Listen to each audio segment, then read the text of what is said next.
All right, so Rabotai, this week's Parashat, I have to understand something very, very important. And it has to do with respect. Well, how do you see that it has to do with respect? If you look at the Torah, right, if you want to pass me a Chumash Habib, right there, you look at the Torah, very simple Heshbon. It speaks about the Hatzotzrot. Right? They blew, what they blow? They blow trumpets. And it says, the Torah says in Parashat Ba'alotecha, it says if they blow, each time they blew one, they blew two together, but each time it was for a certain purpose. So what was the purpose where it says that you blew one time? What was the purpose where you blew one time? It says over here, it says, V'im ba'ahat yitka'u. It's Perek Yud, Pasuk Dalid. It says, V'im ba'ahat yitka'u. If you blow one trumpet blow, one of them, V'no'adu elecha nesi'im. Rashi al-Feisel. What is it trying to tell you? That the leaders of each tribe should come together. Now, if Moshe wants to meet everybody together, so how many people are the tribes? How many people? 12? That's the 12 Nesi'im.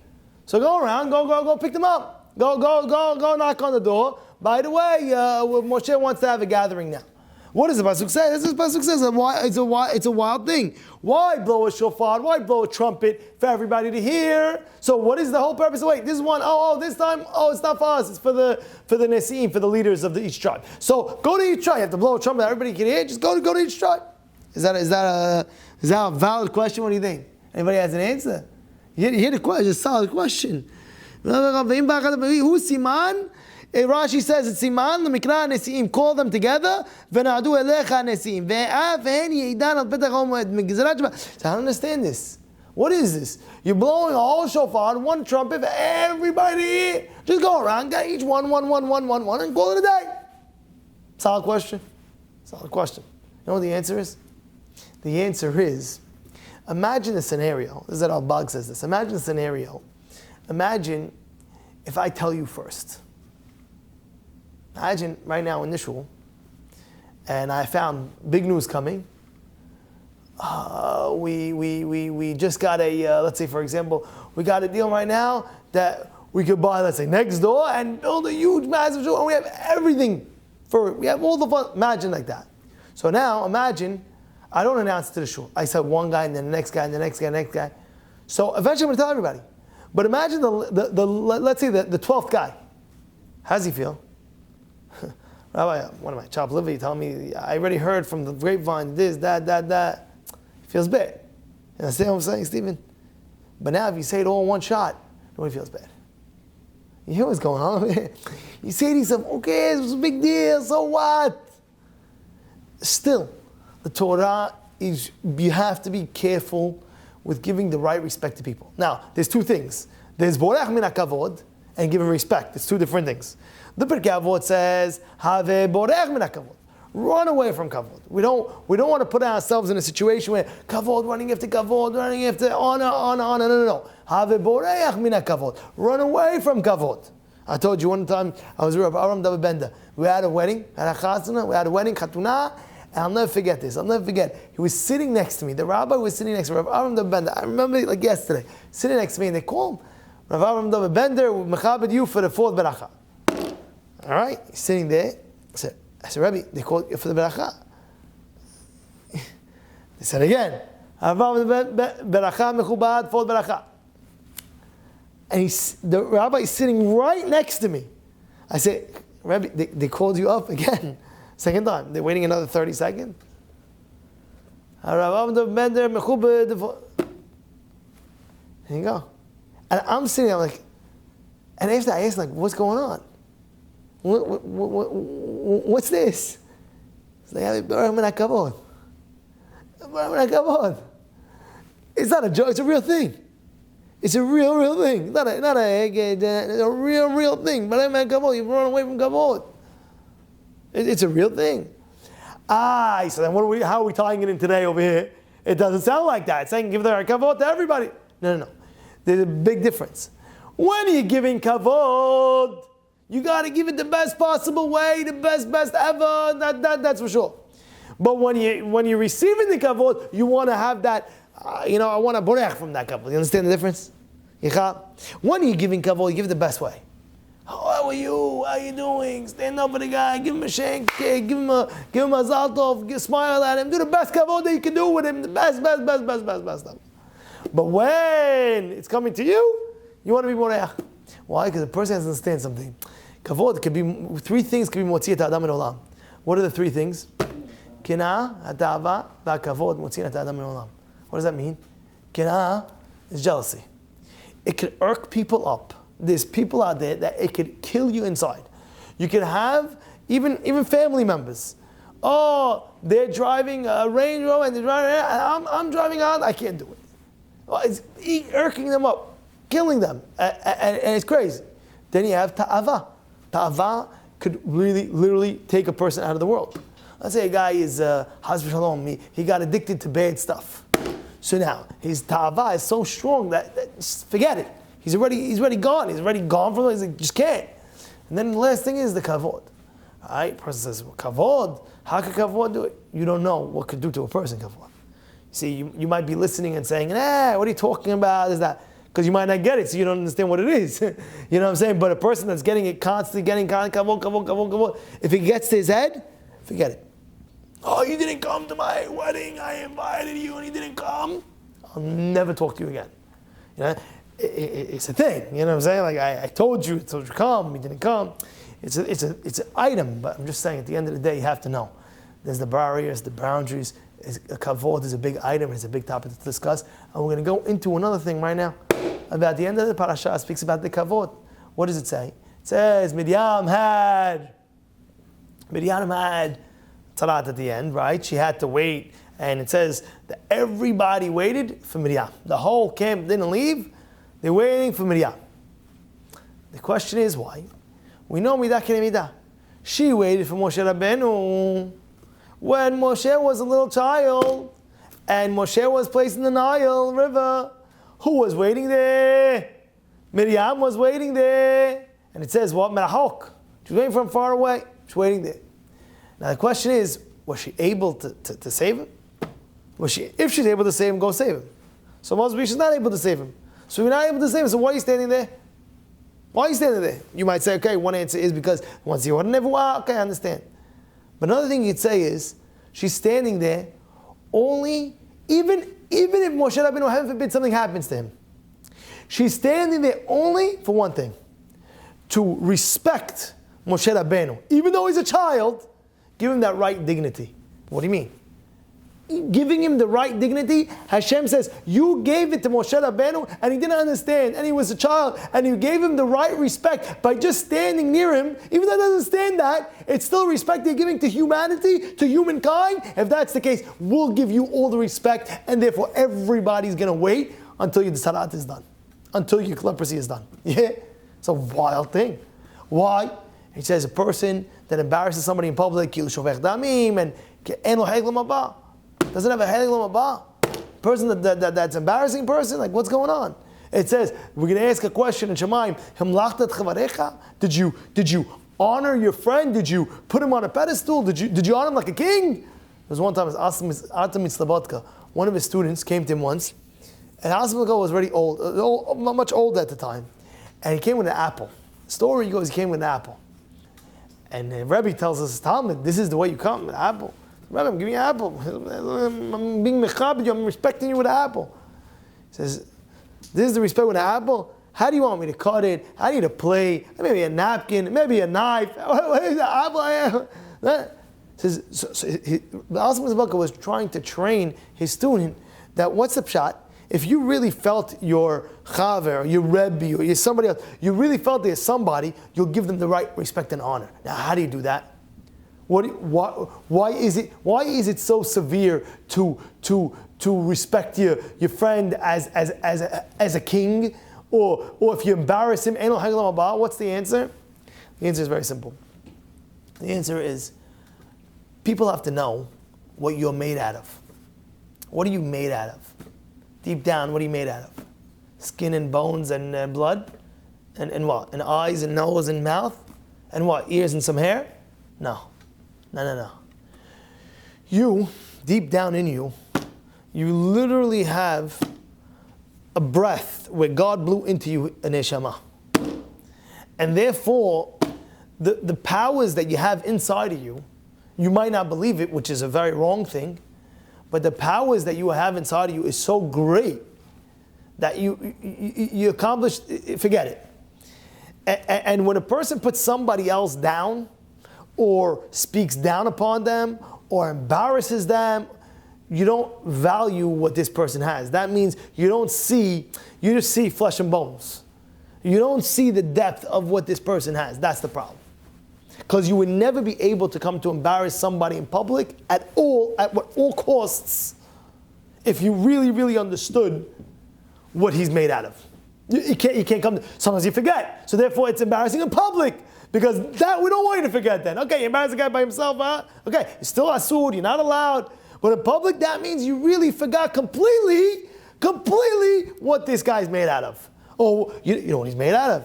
He has an neshama, mal. He has something that you can't even imagine, something that God put into him, that his kochot is so great, that you can't even fathom, you can't even imagine. So how could he go ahead and embarrass him in public like that? How could he go ahead and not give him the right proper kavod, proper honor? Oh, why is it so bad? That means you don't really see in yourself. What does it say? Ezu mechubad hamechadbet zebriot. Who is a respectable person? The one who respects others. Why is that considered a respectable person? Why is that considered a respectable person? I'll give you an example. Because when you have something of value, you know how to spend it correctly. Right? Let's take a kid. Take a kid. Right? Give him $1,000, hundreds. You don't know what to spend. I remember when I was a little boy, I was 8 years old. And there was like one of those Chinese auctions they have? And they had a dart game where you have all balloons, and you take a dart, you hit it, and there's a tag on the thing to see what you win. Okay? So I did it. It was like $5 the game, whatever it was. I paid. I hit the dart, and I got like, oh my goodness, I got a gift certificate to one of these stores. They sell a lot of things. $52 gift certificate to that. Now, whatever it was $50, $100, I forgot what it was, $100. Let's say $100. $100 for a little boy, 8 years old, I was so excited, $100. I went to the store, and I see the store, they sell whatever they sell, but on the counter, they sell chocolates. You know, a chocolate bar? I'm like, what am I buying over here? This, that. Nothing's talking to me, you know? I went ahead, and I bought basically 2 boxes of chocolate bars, maybe $200. It was like 50 cents each at the time. 200 chocolate bars. And I came home, I'm so excited, and so I was like, what are you doing? I was like, I won, I'm bringing 200 chocolate bars. He went, I remember that Shabbat, and he took it to our kids' minyan, my kids' minyan, and he says, oh, my son's donating all this to everybody. That's exactly what happened. So what happened? You didn't know how to spend it. Why? Because you know what the value is of that. You value, what are you valuing? A chocolate, you're going to get sick. But if you value it correctly, you know how to spend it correctly. If you respect people correctly, that means deep down in you, you know what your value is. The fact that you didn't respect people correctly must be there's something wrong in you. You don't respect yourself. You don't believe in yourself. You don't know what you have within you. That's why you don't know how to value other people's respect. Yeah? You hear what's going on? If you really know who you are, you're not going to dress up like a schlep. You know who you are. Dress up like a schlep. It's a big deal. I'm going to the supermarket on the corner. Nobody's going to see me. This, that. Comes out with sandals or shorts and a tank top. You know who you are. You know who you are. No, it's not for them. It's not for the people. It's for you. You're going to walk out like that. You're a hashuv guy. You're an important person. You're an important lady, whatever it is. That's how you walk out. No. That's not how we do things. You know, sometimes the person tells me, are you allowed to go and pray with shorts and a tank top and sandals and this? That's the question sometimes people ask me. So you're not understanding. You're allowed, forget that. You know, respect yourself a little bit. Just a little bit, like you're coming into shul, respect yourself. That's how you respect it. You know who you are? Yeah, shuvi guy. You think, what's the big deal? No. You're not understanding who you are. That's why a lot of times a person, you see, guy's regular in the street. The guy is cracked out of his brains and he's wearing whatever he's wearing. And so what is the guy? What happened to this guy? This guy didn't respect himself. He thinks he's a nobody. And because of that, he stays a nobody. That's exactly what happens. What do you see a guy? You ever see one of those guys on the train sitting there? You know what I'm talking about or no? You know what I'm talking about? You ever see that? Sitting there, like, you know, you're a human being, man. Bro, you're a human being. Like even the regular people out there, they're looking by and they're seeing this guy and they're saying, it doesn't look respectful. So how did he go so low to be like that? Because he didn't respect himself. He doesn't feel like, what should he feel like? What's going on? Like, for what? For what? What do you mean for what? You know who you are?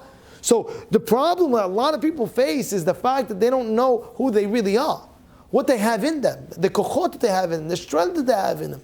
You know, one of the main ingredients of success, you know what it is? Should I tell you what it is? You know what it is? Fundamental. Study success. This is what it is. You know what it is? First thing is believing in yourself, that you can do it. If you can't believe in yourself that you can do it, you're already throwing in the towel before you even started. I can't do that. I can't finish. I can't do that. A lady, I can't beat Sneeuw. I can't do that. So of course, so what do you want? You didn't even start first base. You're ready through the towel. I can't do that. Oh, what are people going to think about me? What are people going to say about me? And there's a whole big cheshbonot, by the way, 15 times. What are people going to say if I do this and if I do that and if I do this? Meanwhile, whoever you think about doesn't even think. And even if they do think and they say, it's for 1 second, they stop after that. That's the whole thing, the whole situation. And the guy is, with his thumbs, and should I do? Should I not do? Should I do? Should I not do? Nobody cares if you do it. Just do it. Just do it. Just do it. Nobody cares. And this is what I understand. It's such an important point. Such an important lesson in life. Such an important, that Miriam HaNevi'ah, she's teaching us. What did she say? She said, I'm stopping completely. For what? For the kavod, the respect of Moshe Rabbeinu. But Moshe Rabbeinu doesn't understand anything. He's a child. And you're standing merahok. The pasuk says merahok. You can't even save him even if you want to. So what's the purpose of you standing there? And if he dies, he dies. If he's living, he lives. So what are you doing? What are you going to do if he's drowning? What are you going to do? I'm going to do nothing. So why are you standing there? One reason. Out of respect. But he doesn't understand. But I understand who this person is. I understand this person has an neshama. I got to respect it. You know, even a child. You know, I'm telling this to mothers. Even to fathers if they're around. And you know, like, it's a funny thing, but I'm going to tell you, this is from Shmuel Birnbaum. I'm going to tell you what he writes. He says, even to respect a child, sometimes you'll be around, and he says like this, the little kid, he needs a diaper change. He needs a diaper change. Who's going to change the diaper? Your wife's not there, the mother's not there, nobody's around. Who's going to do it? You're the only one. When are you coming home, by the way? Another hour. Oh, you see, you leave the kid like, come on. Where's the kavod for the kid? I know it sounds funny. I'm telling you, Shmuel Birnbaum writes in his thing. He speaks about it. Where's the respect for the kid? You have no respect for the kid? Yeah, Stephen, you hear what's going on over here? Where's the respect for the kid? Oh, when he coming home? Oh, now, okay, fine. The wife comes home after an hour and a half later. What's going on? The kid's still with I don't know what he has now. Diaper rash, this, that. What happened? Where's the respect for the kid? No, I don't do that. So it's kavod. It's kavod even to a child. Even to a child. You don't know what it is. You have to understand who a person is. Who a person's being. Who is the being. You have to give the right kavod to people. You have to give the right kavod to people, to everybody. Because deep down inside that person is a major potential, and you have it in you. And when you believe in yourself, and you start understanding who you are, and you start understanding that you can accomplish, you can do it. That's how they did it. How do you think any gadol did it, by the way? How do you think they did it? Every gadol. Look, any gadol. They believe they're going to be able to do it. It's not hard. You believe in yourself. You can do it. It's so far off. There's that. It's not so far off. You can do it. How can I do it? That. Put your mind to it. Figure it out. You can do it. I tell you a story about Rabbi Nosson Tzvi Finkel. Rabbi Nosson Tzvi Finkel, one time somebody came to me who was 70. It's written down in the Art Scroll biography of Rabbi Nosson Tzvi Finkel. He says he came over to me, he was like 73. Something like that, 70 in the 70. And he finished Masechet, I think it was Masechet Shabbat. And he came to Rabbi Nosson Tzvi Finkel, I made a siyum and this, that. Okay, what's your next project? What's your next goal? So he tells him the next day, I'm working on whatever the next Masechet. So he says, no, tell me a real goal. So he tells him, maybe I'll do this and that. Okay. Nah. You got to come with a plan. How are you going to finish Kol Torah Kula? You got to come with a plan. Okay. What do you do? Came back to Rav Nosson Tzvi Finkel. It says in the book. He came up with like after maybe 2 weeks after, came with like a pamphlet like this. This big. This is a plan. This is a project. He says, yeah, but Rebbe, Rosh Hashiva, it'll take me 23 years to do what I just did. I said, so? It's 23 years, so put 23 years. I'll be 96, so. 96, so. So you could do it. Don't ever, you know the mashal of the elephant? I love this one, with the elephant when he was a baby, and they tied the elephant onto they tied a rod onto the pole of the elephant. You know what I'm talking about? He's a little baby, and when he got older, they cut off the rope, and he was stunted growth. He couldn't walk. Hey, walk. He started walking. What happened? In the elephant's mind, when he was a little child, he kept on walking. And every time he tried once, tried twice, tried 3 times, the rope always pulled him back. The rope always pulled the elephant back. Boom. Try, boom. Try, boom. So eventually, like the 1,000th time, him trying, he didn't try. And the time came when he got actually older, and they cut the rope, and he couldn't walk. Why can't he walk? Because in his mind, he tried 1,000 times, it didn't work. So therefore, by the 1,001, he's not even trying anymore. That's the difference between a person who gives up, doesn't give up. You tried to finish Shas, you tried to do this, you tried to do whatever it is in your life, by the way. You tried 1,000,000 times this, it didn't work. So a guy, what does he do? Sometimes he gives up, I'm done. Because what? Because he stunted his growth inside. He's like that elephant as a little child that tried 1,000 times, 1, 2, 3, 4, 5, 6, 7, 8, 9, 10, 1,000 times, I'm done. And he stopped. But the guy, he doesn't get stunned to it, he keeps on going. We all know Edison. You know how many times Edison took him to do the light bulb? How many times? You don't know? No. It's chidush to you. Guess. 18. Yeah, 18 times. What do you think? 100 times. What do you think? Anybody know? Does anybody know over here? You know? Over 1,000 times. Would you give up? How many times? Imagine you're creating something, and you're spending it again and again and again and again and again and again and again and again and again and again and again. Imagine creating something so many times over and over again, and imagine taking 2 liquids and trying this and trying that. Didn't work. Eventually, he's like, I can't do it anymore. I'm done. I can't do it anymore. I'm done. He didn't do that. He said, I'm going to figure it out until I get it done. There's a difference. I'm going to figure it out until I get it done. He always believed in himself. No matter how many failures that he failed, in his mind, he's like, I don't care. I'm still doing it. Take that guy. This guy's doing SpaceX, right? Musk, his name is? What's his name? Musk? Yeah, that's his name. So what does he do? They one time they asked him, says it failed. If you know what happened, he was going bankrupt. That was going bankrupt. He had enough money. Imagine going bankrupt. If he tries one more time, because every time the spaceship came up, it blew. So imagine it's paying millions and millions of dollars, and it went once, boom! They did a test run. A test run, boom! It popped in the middle of the thing. Test run number 2, test number 3. They're not sending the astronaut right away. They're sending the thing by itself, seeing if it go, and then if that could go, they'll send the astronaut. What do you think? You think they send the astronaut right away? That's what you thought, huh? They put him up there, the testing, and put on your thing, astronaut, boom, the guy will die. So what do? They without the astronaut. The guy's not there, and they do it. Failed attempt once, failed attempt twice, failed attempt 3 times, 4 times. And now it is his final time.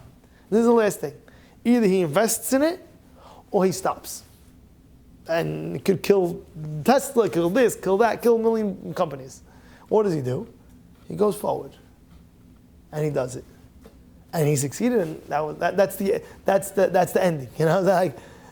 But my point I'm trying to say is, so you ask him, what happened? I believed in it so much that there's nothing else matters. I'm going to make this happen. Nothing else happens. Huh? The Wright brothers with the plane, right? How many times? What? J.K. What? Rawlings, all these things. But I'm trying to say, you have to understand something. The fact that sometimes in life you fail at something, don't let it pull you down. Where if you really believe in it and you really want it, don't let it pull you down and stunt your growth. You know what I'm trying to say? Yeah, you have time. Sometimes you have a guy, let's say in yeshiva. Take a guy in yeshiva. He's not making it, but he's trying. He's not making it, but he really wants to make it. He will eventually make it. He will if he really, really is trying, really, really, really hard, he's going to make it. Yeah, Rabbi Akiva. I'll tell you. There's a guy in my kollel. His name's Rabbi Roan. And it's funny because I spoke about this once, and I learned with him many years ago. And I had another guy in the shul, and I was speaking about him that was also learning with him 13 years ago, and told me the same thing that I told him. What did he say? His dream was to open up a kollel for dayanim, to make dayan. You want a chosh mishpat? You have a question, right? You know what happens? You're driving in the car. Oh, you open up the door, and a guy came. He called door. What's the halacha? So you want to get a dayan? He's going to be the best. He wanted to start dayan with kollel, and he's saying this. I said so. He's saying this since the chavrut that was learning with him 13 years ago. He told me that he's learning 13 years talking about that, and this year he opened up for the first time. What happened? He didn't give up. It was his dream. It was his goal. It was his success that he wanted to do and had to do it, and he never stopped. And he kept on going and going and going and going and going and going and going and going and going and going.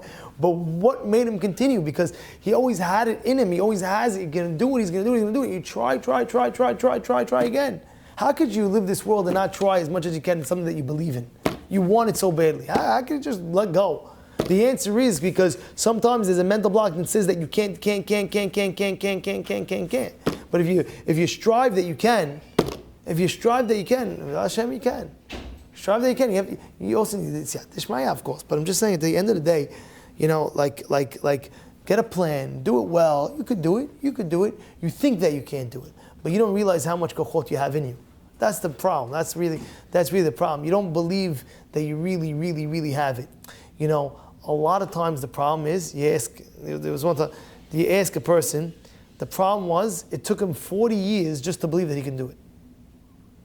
Yeah? Then he did it. You have a guy, he tried doing A, B, and C. You ask the guy, how come after this age, you were able to succeed? What happened before? He said, because all these years I didn't believe I could do it until that year. I believed it. That's what it's saying. You have to really believe in it. You have to really, really take it into part. And with this note, you have the menorah. The menorah, you have all the menorah, the middle menorah, the middle candle was Ner Ma'aravi. And all the other candles, the other 3 and 3, were leaning towards the inside of the candle, towards that. Now the question is, why? So one of the answers that she explains is, don't think that we're lighting the menorah because Hashem needs light. You might think, oh, why are you lighting the menorah? Because Hashem needs light in the Mishkan, in the Beit HaMikdash, He needs light to light the menorah. Don't think like that. So how are we going to disprove that? By showing that all these candles has no fun. Usually the candles should go all over. It should be like a chandelier. All over. Light over here, light over there, light over there. So all the candles are going in the middle. So therefore people shouldn't think that Hashem needs a light. So then why is He doing it? Then? Well, for us, Bnei Yisrael, to get a mitzvah. That's why. Why do we have all the lights in the middle? In order to get the mitzvah of the menorah. That's the answer. For us to get the mitzvah. So now you say, but what do you mean? There was other things. We don't say that about korbanot. We did this korbanot and one like this. We don't see miracles there. How come specifically by the menorah? Because menorah, you have to understand, it says, Ki ner mitzvah v'torah or. Ner mitzvah v'torah or represents Torah. Light represents Torah. And in order to be a mashpia of Torah, when you fill yourself so much, then you'll be able to automatically light up everything. Like, the Gaon of Vilna has a very famous mashal. What's the mashal? You have a cup. Either what? Either you take the cup, and you have other cups around it. Either you're going to take the cup and you fill it one by one from your cup, or you overfill yourself so much that automatically it spills out to the rest. Right? So one of the things you have to know is you have to build yourself up in a massive way, in a sense, and automatically people around you will get mushpa, will get influenced. Like, for example, take a children. There was a person from Mexico that came to my house this past week. He came on Tuesday. So, Rabbi, can I meet with you? I said, no problem, come. Comes to my house, and he says to me, I'm the fundraiser for this, for that. I was like, oh, very nice. So he says, how was your upbringing? He said, our upbringing was full Torah. I says, what do you mean? He says, we just saw our father. He didn't have to tell us. Of course, it's always great to tell your kids how important is Torah. We saw him learning the Gemara. Of course, he gave us the time. Of course, he gave us the space what we needed. But we saw him learning. We saw what learning was. We saw we would wake up early in the morning, at 5:30 in the morning. Let's say one time he says he had a final and he's studying, and he went downstairs. He saw on the dining room table his father sitting learning over the Gemara. We saw it. Because when you light up so much, it automatically is mashpia everything else. It also influences everything else. When people see you, you're a living example to what people are going to pick up right away. You're a living example. And then how does all the rest of the people get hashpa'ah from you?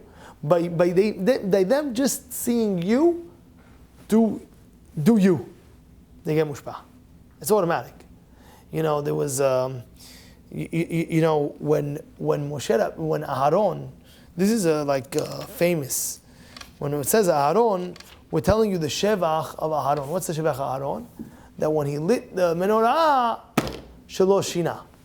What does that mean, shelo shina? It didn't what? It didn't change. He didn't change from what he had to do. So the obvious question, everybody asks, why would he change? Obviously.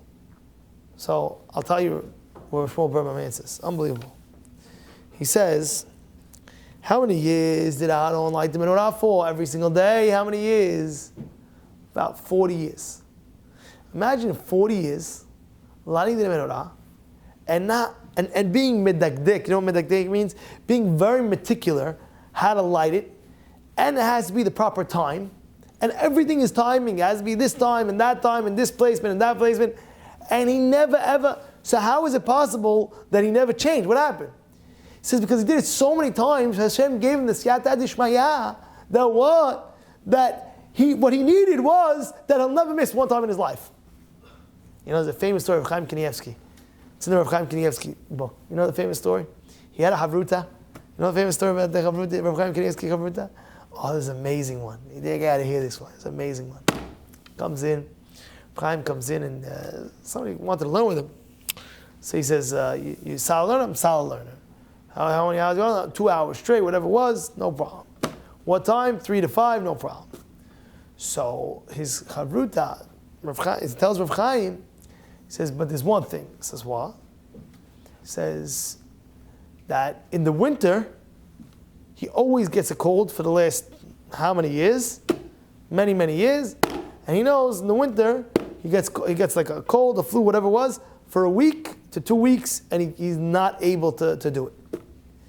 So Rav Chaim told him, if you take upon yourself that you're going to be here every single time, no matter what, you'll see you'll be protected, you won't get sick. Even in the winter that he's having 10 years, every year he's always getting the flu and whatever it was, during a week to 2 weeks, he's out during the winter. This is what he told Rav Chaim Kanievsky. It's written down in Rav Chaim Kanievsky's Sefer. It's a biography of Rav Chaim Kanievsky. It speaks about this story. And he says like this. He says, okay, if the Rebbe gives me the bracha, no problem. He says, no, it's not a bracha, it's a fact. Why? Because you get special siyata d'shmaya that you will never get sick because you held it so strong. Okay, what happens? That year passes, he didn't get sick over the winter. Another year passes, he didn't get sick. Year after year after year after year after year, he didn't get sick. Year after year, we're talking about like many years. Finally, one year, something happened in April. Something happened in April. somebody asked him a favor, and this, that. Bottom line is, he lost cheshbon, he lost the timing, he lost the calculations, and he didn't go to the seder. He completely forgot, whatever it was. And anyway, the next day came, what happened is, that January, he got sick. So what happened? He says, you were getting a special siyad d'ishmaya because you were going far and beyond what your capabilities were. So therefore, you're getting that siyad d'ishmaya. But the second you weren't so careful, so no, I won't be careful either with you. And that's why, if you look by Nazir, it says by Nazir, if he's walking, what's the halacha? If he's walking over tamemet, imagine the guy's walking over tamemet, what's the halacha? He's tameh. But what do you want from the guy? What do you want from the guy? The answer is, if you were so careful every single other time, Hashem would never put you in a position of an honest like this. You understand? I'll give you an example. One year, guy comes to me, he tells me, I want to tell you a story. This is a true story that happened, and I know this person personally. This is what he says. He says that it was the summertime, and he never ever ate non-kosher in his life. Never ate non. He knows everything was always kosher. One day, his wife gave him. He bought like a soft drink from the store. His wife gave him was like a whatever. It was a drink. Put it on the table, and he drank it. He's like, "What is this?" It's very interesting. He looks around for the OU, OK, anything, zero. No kashrut symbol. Till today, he has the bottle he's holding. He's like, he's trying to figure out the ingredients. He doesn't understand. He's like, he's going crazy. He says, I never ate non-kosher in my life. First time in my life, I don't see a symbol. He tells me, Rabbi, why? What do you answer? So you know what I told him? I said, be straight with me. Be straight, I told him. The last few weeks, were you makpid, were you stringent in keeping kosher, yes or no? So he tells me, he's thinking. He said, no. So what happened? He said the summer came, and all the boys, they were chilling out, they were going here, going there, the people's houses. And he told me that he went to one guy that's not religious at all. And he kept on drinking whatever they put out. And he said, at that moment I was thinking, maybe it's not kosher. But I just kept on drinking, So Hashem protects you. But now, that extra siyata d'ishmaya, already you were lenient with it. So therefore, that siyata d'ishmaya, it's a little bit, you understand what I'm trying to say or no? If you're so makpid, and that's what we learned from Aaron. Aaron HaKohen was so stringent that he would be for day after day. What's the praise that he didn't change? The praise is that he went for 40 years, didn't change. That means Hashem will never put a stumbling block in Aaron's getting sick. He never got the flu. He never got tired. He never overslept. And you know what kind of record that is? Man, do you have a record that you never missed minyan in your whole life? You have a record like that? Imagine a person has a record like that. Imagine a person has a record like that. Imagine a guy, 30 years, he didn't miss one minyan. 30 years. I can guarantee you, he could be stuck in Johannesville. And it happens to be he got stuck. He'll find the minyan there. How is he going to find the minyan there? Because he was so makpid on a certain item that Hashem will never make him makshul that. He'll make sure he'll get a minyan there, that situation. You know what's going on over here? So what? You know the famous story in Israel, what happened one time? The person was very, very makpid for minyan, very, very makpid for minyan. He didn't know what to do one night. He didn't get a minyan. He didn't know what to do. He's going wild. And he thought of an idea. He pulls out a cab, a cab driver, pulls him over. You know the story? Pulls him over the cab driver, and he says, listen, I'm paying you, put your meter on, and get me 10 of your friends, tell them all to come right in, 9 of your friends, let's go having a minyan right now. That's what he did. He put a meter. When a person goes Mesirut Nefesh for such a thing, even though you might, Hashem will always protect. So Aaron HaKohen was, what's the praise of Aaron HaKohen? Oh, Shalosh Shina. He didn't change. He didn't veer off of it. He never missed once. The praise is the fact that he was so stringent in this mitzvah. Hashem never made anything to bypass that mitzvah. No oversleeping, no forgetting, always at the right time, because that's his praise. Because he was so stringent in that, Hashem will never make him mekshol in that. He'll never make him fall in that situation. And therefore, Rabbi, we learned a lot of lessons tonight. The person really has to go follow through with them. First, we learned about what? about kavod, about from Miriam, how she gave Moshe, even Rabbeinu kavod, and even the Nesi'im, how what happened with the Nesi'im. Hashem wanted one trumpet for everybody. Go call each guy. No. Everybody gets the same kavod. Believe in yourself that you can do it, and don't forget, overflow yourself with a lot, that you automatically overflow your influence to others.